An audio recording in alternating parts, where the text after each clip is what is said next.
అందరికీ నమస్కారం. Welcome to raise your voice. దేశంలో సార్వత్రిక ఎన్నికలు జరుగుతున్నాయి.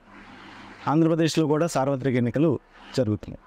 మొత్తం కూడా వాతావరణం ఇప్పుడున్న మే నెల ఎండల కంటే కూడా చాలా వేడిగా ఉంది. ఇప్పుడు ప్రజెంట్ మనం అమలాపురం నియోజకవర్గంలో ఉన్నాం. అమలాపురం నియోజకవర్గం పేరు చెప్పగానే వెంటనే గుర్తొచ్చే పేరు గంటి మోహన చంద్ర బాలయ్య, జిఎంసి బాలయ్య. ఆయన ఒక కోనసీమకు మాత్రమే కాదు, ఆ మాటకు వస్తే ఆంధ్రప్రదేశ్ రాజకీయాలకు, ఇంకా చెప్పుకోవాల్సి వస్తే దేశ రాజకీయాల నుంచి ఒక విడదీయరాని పేరు జిఎంసి బాలయోగి. అంతటి ముద్ర ఆయన వేశారు. ఈ అమలాపురం పార్లమెంటు నియోజకవర్గం నుంచి ఆయన తదనంతరం అంటే ఆయన అతి చిన్న వయసులో దివికే గారు, ఆయన కుమారుడు జిఎం హరీష్ బాలయోగి తండ్రి వారసత్వాన్ని పుణికిపుచ్చుకొని ఆ కొనసాగింపుగా ఆయన అమలాపురం పార్లమెంటు నుంచి పోటీలో ఉన్నారు. అది ఏం జరుగుతుంది అసలు అమలాపురం పార్లమెంట్ నియోజకవర్గంలో ఈ ఎలక్షన్ ఎలా ఉంది, ఎలా జరగబోతోంది, హరీష్ బాలయోగి ఈ ఎన్నికని ఏ విధంగా ఎదుర్కోబోతున్నారు అనేది వారితో మాట్లాడి తెలుసుకుందాం. నమస్తే అండి. నమస్తే అండి. మీ తండ్రి గారు జిఎంసి బాలయ్య గారు, కోనసీమ ఎడదీరాని అనుబంధం. మీరు వారసత్వంగా మీరు వారసత్వంగా వచ్చారా, లేదంటే పార్టీ పరంగానే మీ ఎంపిక జరిగిందనుకోవచ్చా? వారసత్వం ఎంపీగా అనేది నేనైతే మాత్రం ఒకటే చెప్తాను. రేపన్నాడు మా నాన్నగారు ఆయన ఇక్కడ ఉన్నప్పుడు ఒక ప్రజల మనిషిలాగా ఆయన పనిచేసేవారు. ఎవరు కష్టంలో ఉన్నా సరే వారికి పరిష్కారం చూపించే బాధ్యత ఆయన తీసుకున్నవారు. ఎప్పుడైనా సరే అమలాపురం పార్లమెంట్ ఆయన ఎప్పుడు ఎన్నికల్లో ఉన్నా, లేకపోతే గెలిచిన తర్వాత అయినా సరే ఆయనకి ఒకటే ఆలోచన, ప్రజల గురించి పనిచేయాలి. ప్రజలు ఇక్కడ ఏ సమస్య ఉన్నా సరే దానికి మనం ఒక పరిష్కారం మనం వెతకాలి. ఆయన జెడ్పీ చైర్మన్ నుంచి, లేకపోతే ఆయన ఉన్న మినిస్ట్రీలో ఉన్నప్పుడు అయినా సరే, లేకపోతే ఆయన స్పీకర్ కుర్చీలో కూర్చున్నప్పుడు అయినా సరే, ఆయన ఎప్పుడైనా సరే ఈ ప్రాంతాన్ని ఏ విధంగా అభివృద్ధి చేయాలనేది ఆయన ఎప్పుడు ఆయనది ఒక తపన. దానివల్ల మీరు ఇప్పుడు చూస్తుంటే ఏ విధంగా ప్రజలు ఆయన్ని ఆస్వాదిస్తారో. సుమారు ఆయన చనిపోయి 2002లో ఆయన చనిపోయారు. దాని తర్వాత ఇప్పుడు దాకా 2 దశాబ్దాలు పూర్తాయి. ఆయన ఈ రోజు వరకు కూడా నాన్నగారి పేరు అన్న వాళ్ళు ఎవరూ మర్చిపోలేరు. ఆయన గుండెల్లో పెట్టుకున్నారు. అండ్ నాకు ఒక్కటే ఆలోచన, రేపన్నాడు ఆయన ఆనాడే చాలా ఆలోచించారు. చాలా ఆశయాలు ఆయనవి చాలా ఆశయాలు నెరవేరకుండా ఉండిపోయి ఆయన ఆనాడే అనుకున్నారు, ఇక్కడ ఇంత అభివృద్ధి చేయాలని చెప్పి. ఇక్కడ ప్రజలు ఎంత ఇబ్బంది పడుతున్నారు, మత్స్యకారులైనా, లేకపోతే ఇక్కడ ఉన్న బీసీలైనా, లేకపోతే ఎస్సీలైనా, ఎస్టీలైనా, వీళ్ళందరి గురించి మనం రేపన్నాడు ఎంత అభివృద్ధి మనం చేస్తే రేపన్నా వాళ్ళు లైఫ్ అనేది బాగుపడుతుందనే ఏకైక ఆలోచనతో ఆయన ఆనాడు ఆలోచించారు. కానీ అవన్నీ కూడా పూర్తి కాలేకపోయాయి. ఆయన చనిపోయినప్పటికీ చాలా పూర్తి కాలేకపోయాయి. కానీ ఎప్పటి నుంచో ప్రజలు మాత్రం అవి పూర్తి చేయడానికి ఎవరొకరు రావాలి అనే ఆలోచనలో ఉన్నారు. నేను వచ్చినప్పుడు, నేను మొన్న 2019లోని నేను పోటీ చేసినప్పుడు అతి తక్కువ మెజారిటీతోని వైసీపీ క్యాండిడేట్ గెలవడం జరిగింది. కానీ ఆ రోజుని ఏ విధంగా వాళ్ళు బాలయ్య గారు అబ్బాయి అని చెప్పి వారు ఏ విధంగా నాకు ఒక అభిమానం చూపించారో, లేదు మీ నాన్నగారు ఉండుంటే అసలు ఇది ఒక బంగారం కోనసీమ అయ్యేది. కానీ ఆయన చనిపోవడం వల్ల ఏది ఎక్కడ ఉందో అలాగే ఆగిపోయింది. మీ మీద ఒక నమ్మకం మాకుంది, మీరు చేస్తారని చెప్పి చాలామంది ఆనాడు, లేదు బాలయ్య గారు అబ్బాయి, ఖచ్చితంగా మనం ఓటేసి ఆయన గెలిపించుకోవాలి, ఆయన చేసిన అభివృద్ధి గురించి, ఆయన మన అమలాపురంని ఏ విధంగా ముందుకు తీసుకెళ్లారో దాని గురించి అయినా మనం రుణపడి వాళ్ళ అబ్బాయిని గెలిపించుకోవాలని చెప్పి వాళ్ళు ఒక ఆలోచన మీద ఉన్నారు. ఆ నమ్మకం నా మీద పెట్టుకున్నప్పటి నుంచి నేను ఒకే ఆలోచనలో ఉన్నా, ఖచ్చితంగా రేపన్నాడు ఆయన ఆశయాల్ని ముందుకు తీసుకెళ్ళాలి. రేపన్నాడు ఆయన ఆలోచించిన ఆనాడు రైల్వే లైన్ అయినా సరే, లేకపోతే ఈ కోనసీమ అభివృద్ధి గురించి విషయాలైనా సరే ఖచ్చితంగా అది పూర్తి చేయాలి. ఎందుకంటే ప్రజలు దాని మీద చాలా ఆలోచనలు పెట్టుకున్నారు. ఆ విధంగా నేను వచ్చినప్పటి నుంచి కూడా దాని మీద పోరాడుతున్నాను.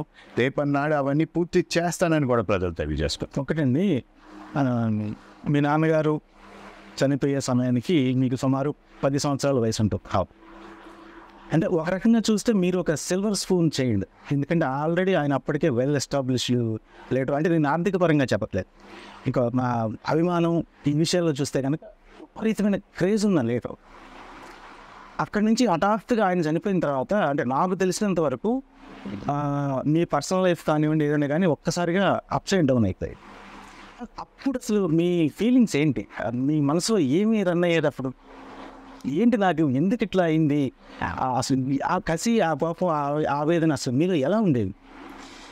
అంటే ఒకటండి, నిజంగా అయితే మాత్రం ఆనాడు చనిపోయిన తర్వాత, నాన్నగారు చనిపోయిన తర్వాత అయితే మాత్రం చాలా బాధ వేసేది. అంటే ఆనాడు నేను కూడా దాని ముందు అయితే మాత్రం నాన్నగారు ఎప్పుడు ఇంటికి వచ్చినా సరే రాజకీయంగా ఎవరో అందరూ బయట కనిపించేవారు, కానీ ఎప్పుడు కూడా అసలు ఏ విధంగా నాన్నగారిని అభిమానం అని ఆయన పైన ఒక అభిమానం ఉందనేది నాకు ఎప్పుడు తెలియదు. ఆయన చనిపోయిన తర్వాత ఆ రోజున ఆయన్ని అమలాపురం ప్రాంతానికి తీసుకెళ్ళినప్పుడు ఆ రోజుని ఏ విధంగా ప్రజలు అసలు ఆ రోజు ఇన్సిడెంట్ చెప్పండి అసలు. అంటే ఆ రోజు ఆ వార్త మీకు ఎలా తెలిసింది? మీరు ఎక్కడున్నారు? తెలిసిన తర్వాత అసలు మీ ఫ్యామిలీ మెంబర్స్ యొక్క సిచ్యువేషన్ ఏంటి? అంటే అందరూ బాధలో ఉన్నారు. ఆ రోజు మేమైతే మాత్రం ఆయనతోని ముందు రోజు రాత్రి మాట్లాడాం.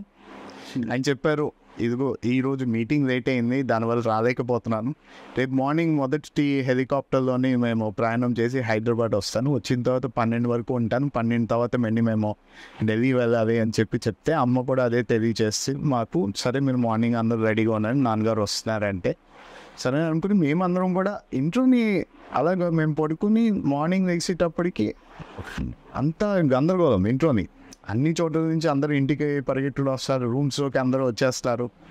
దాని తర్వాత ఇంకా అమ్మ ఎవరు ఏమవుతుందనేది నాకు కూడా తెలియలేకపోయింది. నేను అప్పుడు కిందకి వెళ్ళి చూస్తే అప్పుడు బేసిక్గా అప్పుడు ఏమైందంటే, అప్పుడు నాకు ఒక ఫ్రెండ్ ఉన్నారు, నాకు చాలా వెరీ క్లోజ్ ఫ్రెండ్స్, మేము ఇద్దరు కలిసి చదువుకున్నాం. సో ఆయన పంట శ్రీరామ్, తను వచ్చి హరీష్ ఇలా జరిగిందంటే ఒక్కసారిగా నాకు కూడా అర్థం కాలేదు ఏం జరిగింది అనేది, నాకు కూడా అర్థం కాదు, చిన్న వయసు కాబట్టి. తను వచ్చి, హరీష్ కింద చాలామంది ఉన్నారు, మనం ధైర్యంగా ఉండాలి, అమ్మ కూడా చాలా ఇబ్బందిగా ఉంది, నాకు తెలుసు నీలో బాధ ఉంది, కానీ ఇప్పుడు అక్కోళ్ళు కూడా ఉన్నారు, నువ్వు కొంచెం ధైర్యంగా ఉండాలి. ఇప్పుడు వాళ్ళందరూ అయితే మాత్రం కింద అయితే మాత్రం కుగిలి ఏడుస్తారు, మనం ఏదో విధంగా వాళ్ళని మనం ధైర్యం చెప్పాలి, నాకు తెలుసు నీలో కూడా బాధ ఉంది, నేను ఉన్నాను కదా, నేను ఇక్కడే ఉంటాను అని చెప్పి తనే మొదటి పర్సన్ వచ్చి నాకు చెప్పడం. నాతో పాటు ఆ రోజుని సుమారు సాయంత్రం వరకు నాతో ఉన్నారంటే మాత్రం శ్రీరామ్ ఉన్నారు ఆ రోజు. వచ్చి నాతో తెలియచేసుకొని దాని తర్వాత మేము కిందకి వెళ్ళేటప్పటికి అమ్మ వీళ్ళందరూ కూడా అసలు తట్టుకోలేని పరిస్థితులు ఉన్నారు. వాళ్ళు అసలు ఎలా జరిగింది అసలు, మార్నింగ్ ఈ రాత్రే మాట్లాడేది కదా, పొద్దున్న బయలుదేరినప్పుడు మళ్ళీ అమ్మకు కూడా చేస్తారంట, చేసి అమ్మతో కూడా మాట్లాడడం కూడా జరిగింది. కానీ బయలుదేరే ముందు ఫోన్ చేసి చెప్పారు ఎలా బయలుదేరుతున్నానని. దాని తర్వాత సుమారు 1 గంట 30 నిమిషాల్లోనే జరిగిందని చెప్పి ఒక సమాచారం స్క్రోలింగ్ రావడం. దాని తర్వాత ఇంకా మేము అలా వస్తూనే ఉన్నారు, ఎక్కడి నుంచి అమలాపురం పార్లమెంట్ పరిధి నుంచి హైదరాబాద్ చుట్టుపక్కల ఉన్న వాళ్ళందరూ కూడా అలా వస్తూనే, అమలాపురమే కాదు మొత్తం రాష్ట్రంలోనే ఉన్న వాళ్ళందరూ కూడా రావడం జరిగింది. సరే ఇంకా ఆ రోజు వాళ్ళతో మాట్లాడే పరిస్థితి కూడా లేదు. ఆ రోజు చంద్రబాబు నాయుడు గారు అయితే స్వయంగా ఆయన ఎక్కడ జరిగిందో ఆ స్థలాన్ని చేరుకొని ఆయన బాడీని మళ్ళీ పోస్ట్ మార్టం తీసుకెళ్ళడానికి ఆయన బాధ్యత తీసుకుని ఆయన తీసుకెళ్ళి పోస్ట్ మార్టం నుంచి బాడీని మళ్ళీ ఇంటికి వరకు తీసుకొచ్చే వరకు ఆయన కూడా ఒకే మాట అన్నారు, నా మంచి స్నేహితుడు కోల్పోయాను అని చెప్పి ఆయన కూడా ఉన్న నెక్స్ట్ 3-4 రోజులు అంత్యక్రియల వరకు ఆయన ప్రతి విషయంలోనే ఆయన మాట్లాడుతూ ఏ విధంగా చేయాలి, ఎలా చేయాలి, నేను చూసుకుంటాను, మీరు ఇబ్బంది పడకండి అని చెప్పి బాధ్యత తీసుకుని ఆయన కూడా, అసలు మీ నాన్నగారు అంటే చాలా అత్యంత ప్రేమ మాకు, ఆయన కోల్పోవడం అంటే నాకు ఒక స్ట్రాంగ్ పిల్లర్ నేను కోల్పోయాను అని చెప్పి ఆయన ఫ్యామిలీకి ఒక భరోసా ఇస్తూ ఆయన మొత్తం అన్ని కార్యక్రమాలు కూడా ఆయన వెనకుండి అన్నీ నడిపించడం కూడా జరిగింది.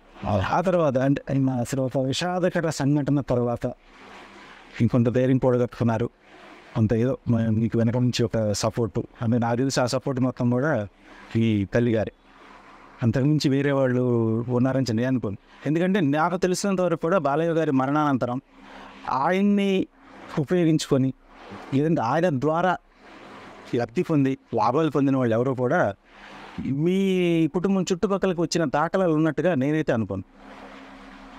అలాంటి సిచ్యువేషన్లో మీ అమ్మగారు ఏ విధమైన పాత్ర పోషించారు?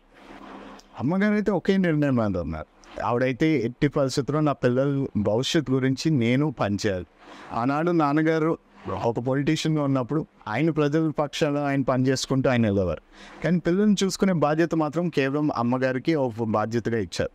అమ్మ ఒకటే అన్నారు, నన్ను బై ఎలక్షన్స్లో నిలబెట్టారు, కానీ 2004లోనే వెళ్ళి అడగడం కూడా జరిగింది. అమ్మ ఒకటే చెప్పింది, సార్ నాకు తెలుసు మీరు నన్ను అడుగుతారని, కానీ నేను ముందే చెప్తున్నాను, నాకు ఎప్పుడు మా ఆయన గారు మాకు ఓన్లీ ఒకటే చెప్పారు, పిల్లల్ని చూసుకునే బాధ్యత నాదని. రేపు అన్నాడు చూస్తే మా పెద్ద కూతురే 10వ తరగతికి రాబోతుంది.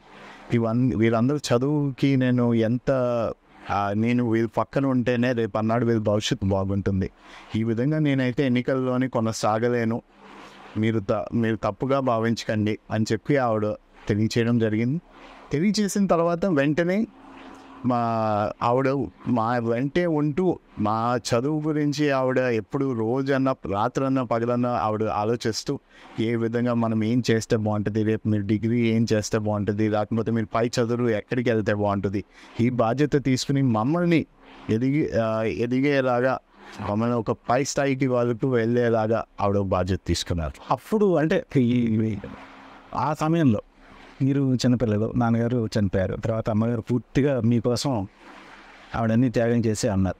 మీకు ఎప్పుడు అంటే ఒక అనిపించింది దేవుడి మీద మీకు ఎప్పుడు అసలు కోపం రాలేదా? ఏంటి మాకెందుకు ఇది, అంత మంచి మనిషిని నువ్వు ఎందుకు తీసుకెళ్ళిపోయావు, మేమెందుకు ఇంత ఇబ్బంది పడాలని మీకు ఎప్పుడు కోపం రాలేదా దేవుడి మీద? కానీ కోపం కన్నా ఒకటే సార్, కోల్పోయిన తర్వాత ఆ వస్తువు అయితే తిరిగి రాదు, అదైతే వాస్తవం. ఆ విషయంలోనైతే మాత్రం నేను ఇప్పుడు ఈరోజు నేను ఆయన కోల్పోయానని చెప్పి బాధపడుతున్నాను, కానీ బాధపడవచ్చు కానీ నిజంగా దానివల్ల ఎవరు వల్ల ఏంటనేది దాని మీద నేను మాట్లాడి కూడా నేను కోపం తెచ్చుకుని కూడా దానివల్ల ఉపయోగం అయితే ఏమీ లేదు. నిజంగా మీరు ఒకటి చెప్పండి, నేను ఈరోజు నేను కానీ నిజంగా నేను ఇప్పుడు దేవుడి మీద కోపం వచ్చి నేను అసలు ఇలా ఎందుకు జరిగింది, మీరు ఏం చేస్తారు, ఇవన్నీ ప్రశ్నించుకుంటే ఏం వస్తుంది? ఆయన చనిపోయిన వ్యక్తి మళ్ళీ తిరిగి వస్తారా? రారు కదా. అందుకే ఇంకేం లేదు, ఆయన చనిపోయిన తర్వాత చనిపోయారని చెప్పి ఒక బాధ, ఆ బాధ మీద ఆ బాధని ఎలాగా మనం దాని నుంచి బయటికి రావాలి అనే ఆలోచన మీద ఉన్నాను. కానీ ఇప్పుడు దాకా అయితే కూడా ఎప్పుడు రాలేదు. ఆయన గురించి ఎవరన్నా ఎక్కువ మాట్లాడితే ఈ విషయాల గురించి నేనే కొంచెం దూరంగా వెళ్తూ ఉంటాను. ఎందుకంటే ఆ రోజులు మళ్ళీ గుర్తు తెచ్చుకుంటుంటే నాలోని మళ్ళీ ఒక బాధ కలుగుతుంది.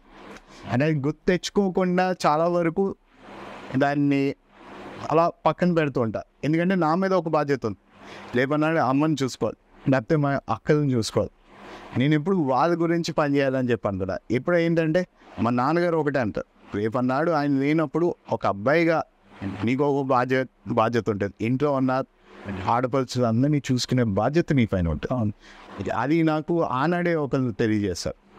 అప్పటి నుంచి నేను కూడా దాని మీద ఎక్కువ ఫోకస్ పెట్టుకుని దాని మీద నేను ఎక్కువ ముందుకెళ్దాను. విషయం అండి, నాన్నగారి మరణానంతరం అండ్ పొలిటికల్ సర్కిల్స్లో, రాజకీయ వర్గాల్లో చాలా అంటే ఇప్పటికీ కూడా అవి వినిపిస్తూ ఉంటాయి. ఎందుకంటే బాలయ్య గారిని అంటే ఆయన చాలా మృదు స్వభావి, ఆయన ఎవరిని కష్టపెట్టే తత్వం ఉండదు ఆయనకి. అట్లా ఆయన ఆ మెత్తదనాన్ని తీసుకొని ఆయనలో ఉన్న మంచితనాన్ని వాడుకొని ఆయన్ని చాలామంది మోసం చేశారు. ఆ తర్వాత ఆ కుటుంబాన్ని అసలు ఆర్థికంగా పూర్తిగా వెనకబడిపోయేలా జరిగిపోయింది. వాళ్ళలో చాలామంది ఇప్పుడు కళ్ళ ముందే తిరుగుతున్నారు అని చెప్పని కొంచెం తలపడిన రాజకీయ నాయకులు అందరూ చెప్పే మాట. అవి వింటున్నప్పుడు మీకేమనిపిస్తుంది? జరిగాయండి. ఇప్పుడు దాని గురించి నేను పట్టించుకుని దానివల్ల వీళ్ళందరూ ఎవరెవరు మోసం చేస్తారో వాళ్ళందరినీ నేను ఈరోజు వాళ్ళు వెనకాడి మీరందరూ మా నాన్నగారు మోసం చేశారు, ఇప్పుడు వాళ్ళందరినీ అడిగి లేకపోతే ఇవన్నీ చేసే ఆలోచనలు అయితే మాత్రం నాకు లేవు. నేను ఒక్కటే చెప్తున్నా, అవన్నీ ఏం జరిగాయో అవన్నీ విషయాలు కూడా నాకు అవసరం కూడా లేదు. నా కళ్ళు ఎదురుగా కూడా చాలామంది ఉన్నారు, ఎవరెవరు మా నాన్నగారు మోసం చేశారు, ఆనాడు సంపాదించుకున్నారు ఆయన ఉండడం వల్ల, కానీ ఈ రోజు వరకు కూడా ఆ విషయాల గురించి కూడా వాళ్ళు మాట్లాడతారు. కానీ నేను ఒకటే తెలియజేసుకున్నా, మేము ఆనాడు మా నాన్నగారు ఒక రైతు బిడ్డ. దాని తర్వాత ఆయన ఎన్ని కష్టాలు పడ్డారో మీ అందరికీ తెలియకపోవచ్చు. ఆయన ఆనాడు ఆయన చదువు అనేది చాలా ఇంపార్టెన్స్ ఇచ్చారు. ఆయన ఎప్పుడైనా సరే చాలామంది చెప్తారు ఆయన ఏ విధంగా ఆయన నడుచుకుని బడికి వెళ్ళేవారో, లేకపోతే ఆంధ్ర యూనివర్సిటీలో ఆయన పోస్ట్ గ్రాడ్యుయేషన్ ఏ విధంగా చేశారో, దాని తర్వాత ఆయన ఎన్ని కష్టాలు పడ్డారో ఒక అడ్వకేట్ అవ్వడానికి, అడ్వకేట్ అయిన తర్వాత ఎన్ని కష్టాలు పడ్డారో ఒక జెడ్పీటీసీగా పోటీ చేయడానికి, పోటీ చేసిన తర్వాత ఒక జెడ్పీ చైర్మన్ అవ్వడం, చైర్మన్ అయిన తర్వాత మీరందరికీ అడుగుతారు, దాని తర్వాత ఒక ఎంపీ అవ్వడం, ఎంపీ తర్వాత మళ్ళీ ఒక ఎడ్యుకేషనల్ మినిస్టర్ అవ్వడం, ఎడ్యుకేషన్ మినిస్టర్ అయిన తర్వాత ఒక మళ్ళీ ఎంపీ మళ్ళీ ఒక స్పీకర్ కూర్చి లోక్సభ స్పీకర్ అవడం అనేది అదే మామూలు విషయం కాదు. ఈ రోజు అయితే అందరూ అంటారు ఏంటంటే దీని తర్వాత అలా అవకాశం వచ్చింది, అలాగే ఎదిగారు అంటారు. కానీ దాన్ని ఎందుకలా చాలా కష్టం. ఆయన ప్రతి మెట్టు కూడా ఆయన చాలా కష్టపడి ఒక్కొక్కటి మెట్టు ఎక్కుకుంటూ ఆయన పైకి ఎదిగారు. ఎదిగిన తర్వాత ఆయన చనిపోయిన తర్వాత కుటుంబం అయితే మాత్రం ఆ పై మెట్టు నుంచి మొదటి స్థానానికి వచ్చింది. కానీ ఆయన మాత్రం మాకు ఒకటి చూపించారు. ఆ మెట్లు ఎలా ఎక్కాలో అనే మాట ఆయన మెట్లు ఎలా ఎక్కాలో ఆ మార్గం మాత్రం ఆయన మాకు చూపించారు. ఆ మనోధైర్యం మీకు ఇచ్చారు. అది ఇచ్చారు. అది ఇచ్చిన వల్ల రేపన్నాడు మేము కూడా మొదటి మెట్టు మీద ఉన్నాము సరే, అక్కడికి ఎలా చేరాలో అనే విషయం మీద మేము ఖచ్చితంగా దాని మీద కష్టపడి ఎక్కుతాం. కానీ వీళ్ళందరూ ఎవరెవరు మమ్మల్ని మోసం చేశారో, లేకపోతే వీళ్ళందరినీ అడిగి మాత్రం మేము ఎప్పుడూ రాము. దీని గురించి ఎప్పుడైనా సరే మాకు ఆ అభిమానం అయితే మా కుటుంబం మీద మన నారా చంద్రబాబు నాయుడు గారు ఉన్నారు. ఆయన ఎప్పుడు కూడా మీరు అందరికీ ఒక విషయం తెలియదు, అందరూ అనుకుంటారు నారా చంద్రబాబు నాయుడు గారు ఎప్పుడు మా ఫ్యామిలీని, మా కుటుంబాన్ని, నాన్నగారు చనిపోయిన తర్వాత అసలు వాళ్ళు పట్టించుకోలేదు, ఎప్పుడు కూడా మాట్లాడిన పరిస్థితి లేదు, లేకపోతే ఎప్పుడు టచ్లో కూడా లేరు అంటారు. కానీ నేను అందరికీ ఒకటే తెలియజేసుకుంటా, ఆయన ఒక్కదే. ఆయనతో ఏంటంటే ఆయన ఎప్పుడు పని చేస్తారు కానీ చెప్పుకోరు. ఆయన ఏం చేయాలనుకుంటున్నారా అనేది ఎవరు ఎలా ఉన్నారో కనుక్కోవడానికి అన్ని మార్గాలు ఆయన ఎత్తుక్కుని ఆయన పని చేసేసుకుంటూ ఉంటారు. కానీ ఎప్పుడు అది చెప్పరు. రేపన్నాడు నేను ఇప్పుడు బాలయ్య గారి ఫ్యామిలీని నేను రేపన్నాడు ఈ విధంగా నేను ఆదుకున్నాను, భార్య ఫ్యామిలీ గారికి, వాళ్ళ కుటుంబాలు, వాళ్ళ పిల్లలకి గైడెన్స్ ఎలాగిస్తున్నారు, ఈ విషయాలు ఆయన ఎప్పుడు చెప్పుకోరు. ఎందుకంటే ఆయనకి నాన్నగారి మీద ఉన్న అభిమానం వల్ల ఆ కుటుంబం మీద ఒక బాధ్యత, ఆ బాధ్యత మీద ఆయన రాజకీయం ఆయన చేయరు. ఆయన ఏంటంటే నిజంగా నేను ఆయనకు వాళ్ళ కుటుంబానికి ఒక పెద్ద దిక్కుగా నేను వాళ్ళని ముందుకు నడిపించాను. అది ఎప్పుడు ఎవరికి తెలియదు, ఎందుకంటే ఆయన చెప్పడు కూడా. అవును. సో ఆ విధంగా ఆయన మేము నాన్నగారు చనిపోయిన తర్వాత ఇప్పుడు దాకా ఆయన ఒక గైడెన్స్గా ఆయన వెనక్కి నుంచి మమ్మల్ని నడిపించారు. కానీ ఎక్కడ ముందుకు వచ్చి మీడియా పరంగా మేము కుటుంబాన్ని మేము ఎలాగ ఆదుకున్నాం, మేము ఎలాగ ముందుకు తీసుకెళ్తున్నాం అనేది ఎప్పుడు ఆయన మాట్లాడారు. అంటే మీ మాటలు ఏంటంటే నాన్నగారి తర్వాత మీరు చంద్రబాబు గారి వేలు పట్టుకొని నడిచాను, అలా పెరిగాను అని చెప్పి. Definitely I agree to it. దానికి ఇప్పుడు ఒప్పుకొని తీరాలి కూడా. మీరు చెప్పిన తర్వాత ఇప్పుడు మీకు పార్లమెంటు టికెట్ ఇవ్వడంలో కూడా, ఎందుకంటే ఇవాళ మొత్తం కూడా ధన రాజకీయం అయిపోయింది, పూర్తి స్థాయిలో ధన ప్రవాహం విపరీతంగా. అంటే దానికి అసలు లేదు తెలుగుదేశం పార్టీ అట్ట ధన ప్రవాహాన్ని దాన్ని చూసి టికెట్లు ఇవ్వదు అని చెప్పడానికి మాత్రం ఏపీలో మీ ఒక్క సీటు మాత్రమే ఎగ్జాంపుల్గా నేను చెప్తా. ఏమంటారు మీరు? ఖచ్చితంగా నేను ఒకనే కాదు, మీరు ఎక్కడైనా చూసుకోండి, మీరు ఎర్రం నాయుడు గారు అబ్బాయి రామ్మోహన్ నాయుడు గారు అయినా సరే, మీరందరూ చూసుకుంటే ఎప్పుడు చంద్రబాబు నాయుడు గారు అయితే మాత్రం ఎప్పుడు ధర రాజకీయాన్ని ఎంకరేజ్ అయితే చెయ్యరు. ఆయన ఉంటే ఆ ఫ్యామిలీ లెగసీని ఏ విధంగా ఆ ఫ్యామిలీని ప్రజల్లోని మమేకమై వాళ్ళని ప్రజలను ఆదుకున్న వాళ్ళ లెగసీ లీడర్స్ని వాళ్ళందరినీ నిజంగా ముందుకు నడిపిస్తూ వాళ్ళకి ఒక గైడెన్స్ ఇస్తూ రేపన్నాడు ఎందుకు వీళ్ళు బాగుంటారనే విషయాన్ని ప్రజల్లో తీసుకెళ్తారు.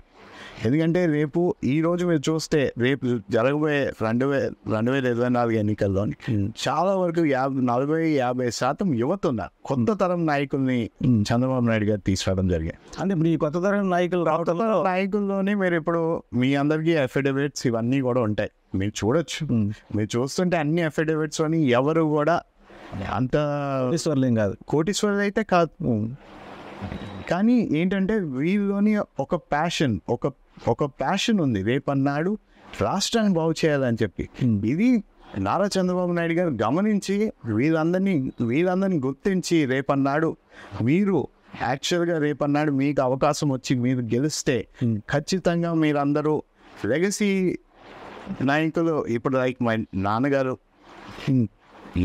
చంద్రబాబు నాయుడు గారు నాకు అవకాశం ఇచ్చారంటే ఆయన ఒకటే ఆలోచన, మీ నాన్నగారు విధంగా అడుగులో నువ్వు నడుస్తావనే ఇంకొక ఆలోచన.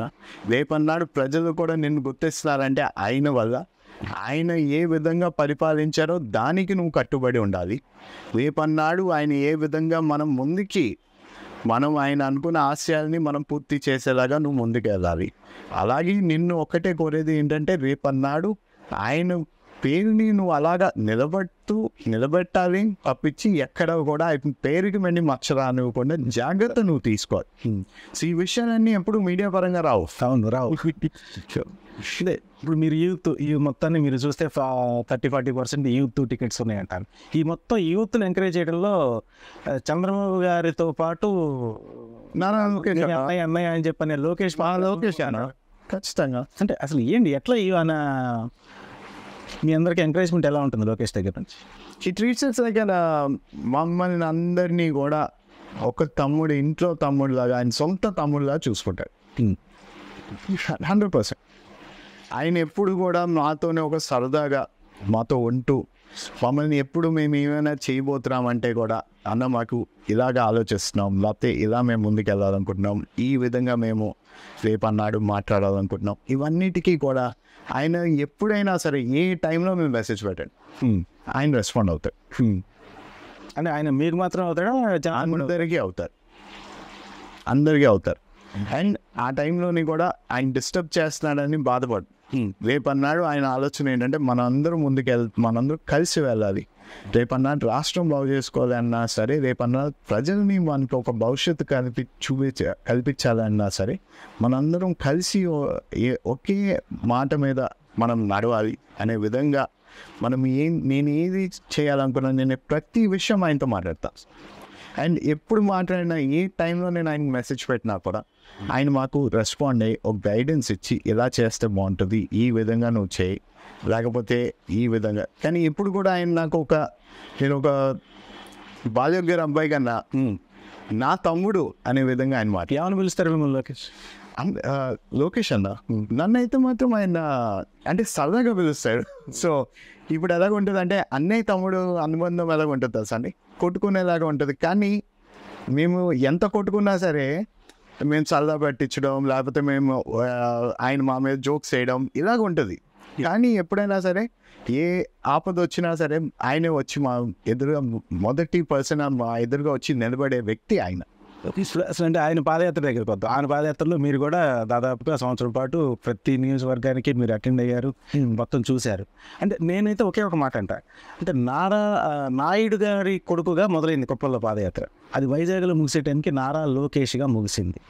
దీన్ని అసలు మీరు ఎట్లా డిస్క్రైబ్ చేస్తారు? అంటే ఎంతవరకు ఆయన ఎమర్జ్ అయ్యాడు ఒక నాయకుడిగా? ఆయన ముందు నుంచే ఒక నాయకుడిగా ఎమర్జ్ అయ్యారు. కానీ ప్రజలకి మాత్రం ఆ యువగలం పాదయాత్రలోని ప్రజలకి అర్థమైంది ఆయన ఏంటనేది. నిజంగా మేమైతే మాత్రం మేము ఆయన కలిసిన 2019 నుంచి ఆయన ఆలోచనలు, ఆయన విధానాలు ఇవన్నీ కూడా ఆయనతో కలిసి మేము ఉన్నప్పుడే మాకు అప్పుడే అర్థమయ్యాయి. నేను సుమారు 2018లోని 17లోని ఆ టైంలోనే వచ్చి నేను పార్టీలో పనిచేయడం మొదలుపెట్టా. అప్పుడు కూడా ఆయన మొదటి పరిచయం చేసుకున్నప్పుడు ఆయన వచ్చి హరీష్ అని చెప్పి నన్ను పరిచయం చేస్తానే, రా ఒక్కసారి అని చెప్పి నాకు ఒక హగ్ ఇచ్చి, దాని తర్వాత మీ నాన్నగారికి నాకు ఒక్కటే నాకు గుర్తుంది అన్నారు. అన్నాడు మీ నాన్నగారు స్పీకర్ హరీష్, నారా చంద్రబాబు మా నాన్నగారేమో ఢిల్లీకి వచ్చారు, అఫీషియల్గా పైన డయాస్మెంట్స్ చేసేస్తారు. చైర్లోని ఇప్పుడు స్పీకర్ గారు కుర్చీలోనే ఎవరు కూర్చోవాలి? ఆయనే కూర్చోవాలి అఫీషియల్గా. That is a protocol. మీ నాన్నగారు ఏం చేస్తారు సార్? మా నాన్నగారిని లాగారు, మీరు వచ్చి కూర్చోండి, ప్రాబ్లం లేదు. అది ఎప్పుడు నేను మర్చిపోలేను హరీష్. నిన్ను మాత్రం అది ఒక్కటే నాకు గుర్తుంది. అప్పుడు నేను కూడా నిక్కలు వేసుకున్న వాడినే కదా. సో నేను కూడా అప్పుడు నేను అది చూసేటప్పటికి నేను ఎప్పుడు మర్చిపోలేను. అప్పుడు నాకు పక్కన ఉన్న వాళ్ళందరూ దాని తర్వాత చెప్పారు సార్, ఆయన స్పీకర్కి వచ్చేది సార్. మామూలుగా ప్రోటోకాల్ ప్రకారంగా ఎప్పుడైనా సరే, ఇప్పుడు హైదరాబాద్లో ఉన్నాం అనుకోని, ఎక్కడన్నా ఉంటే స్పీకర్ గారు వెళ్తున్నారంటే సీఎం గారు కాన్వాయ్ కూడా ఆపాల్సి వస్తారు. కానీ మీ నాన్నగారు ఏం చేస్తారంటే, ఎప్పుడైనా సరే సీఎం గారు నారా చంద్రబాబు నాయుడు గారు రూట్ మ్యాప్ వస్తే ఫస్ట్ ఆ రూట్ మ్యాప్ తీసుకుని మాకు స్పీకర్ గారికి అప్డేట్ చేయమని చెప్పేవారు. దాన్ని బట్టి ఆల్టర్నేటివ్ రూట్స్ మీ నాన్నగారు తీసుకునేవారు. ఎందుకంటే ఆయనకి ఆ అభిమానం చూపించేవారు. పదవి వచ్చి స్పీకర్లో కూర్చున్నాననే కాదు, అది ఎవరు ఇప్పించారనేది ఆయన ఎప్పుడూ మర్చిపోలేదు. ఆయన ఎప్పుడు మర్చిపోలేదు. అండ్ ఎప్పుడు ఆ స్పీకర్ కుర్చీలో ఉన్నా సరే అదే అభిమానం నాన్నగారు మీద చూపించేవారు.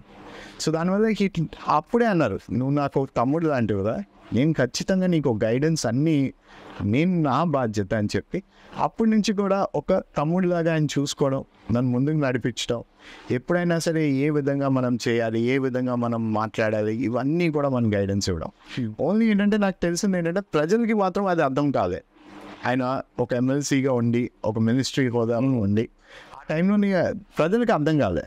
వాళ్ళు ఇంకేంటంటే చాలా వరకు ఆయన అయితే జనాలు ఏమనుకుంటున్నారంటే జస్ట్ ఆయన అప్పటికి ముఖ్యమంత్రి కొడుకు కాబట్టి ఒక టేకింగ్ గ్రాంట్గా తీసుకొని ఎమ్మెల్సీ తీసుకొని మంత్రి చేశారు. ఈయన యాక్చువల్గా ప్రత్యక్ష రాజకీయాలకు పనికిరావడం ఇప్పటికి కూడా అదే విమర్శలు చేస్తున్నారు కదా. అంటే అది కొంతవరకు నేను ఒకటే చెప్తానండి, ఆయన మీద కావాలని ప్రచారం చేశారు. మీకు కూడా తెలుసు, వాళ్ళకి కూడా భయం వేస్తుంది. ఇప్పుడు ఏ ప్రభుత్వం అధికారంలో ఉందో వీళ్ళే ఆనాడు మాట్లాడడం జరిగింది. ఏంటంటే నారా లోకేష్ అన్న సిల్వర్ స్పూన్, వాళ్ళ నాన్నగారు సీఎం, అందుకే ఆయనకు ఒక ఎమ్మెల్సీ ఇచ్చారు, అందుకే ఆయనకు ఒక ఐటీ మినిస్ట్రీ ఇచ్చారు, అందుకే ఆయనకు ఒక పంచాయతీరాజ్ మినిస్ట్రీ ఇచ్చారు.